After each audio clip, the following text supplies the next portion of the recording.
First question would be, how do you determine an individual is fit for your company? So I would say a big piece is looking into the resume and seeing that's well-rounded.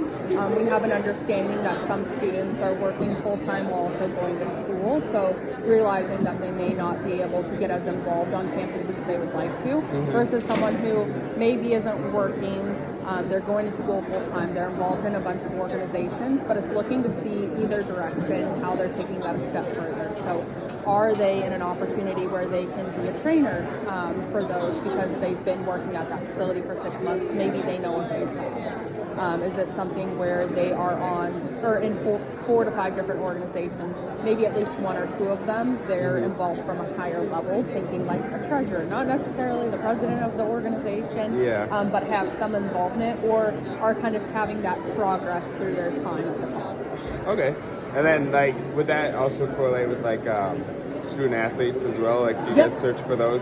Exactly. So thinking of things from a well-rounded perspective, taking leadership into account, that is a big piece because you may not be a supervisor or a manager right off the bat, but that is something to grow into your career to think about.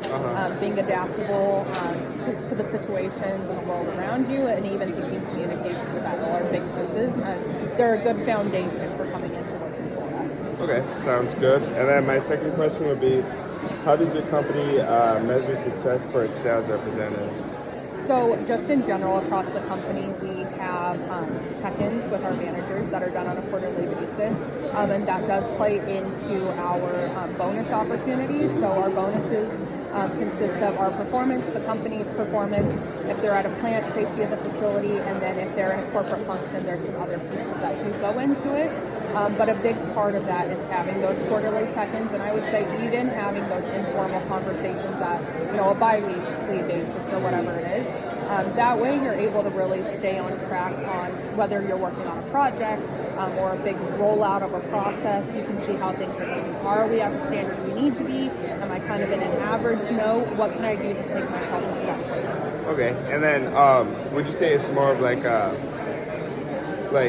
for management, is it more like management by exception where like if you're not doing good, do they like try to intervene before it becomes a problem, or like is it more like at the quarterly basis? Yeah, I would say it's more of a proactive situation than a reactive situation. So if there is something that is noticed, an additional conversation would be brought about. So say, you just had your quarterly check-in, 2-3 weeks later, kind of on a downfall, maybe something came up in your personal life or whatever, your manager's going to reach out to you and say, hey, this isn't like you.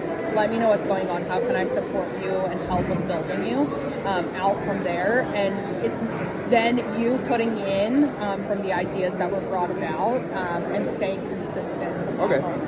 Yeah, thank you. And then my last question would be, what advice would you give someone interviewing for your company? Oh boy.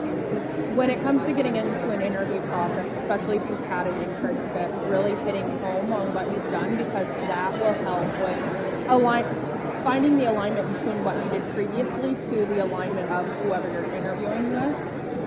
Trying to stay as relevant to the time frame as possible. So I would say, stay away from high school as much as you can. It is still pretty close in time, but there's been a lot of development personally from the candidate's perspective, so taking that into account.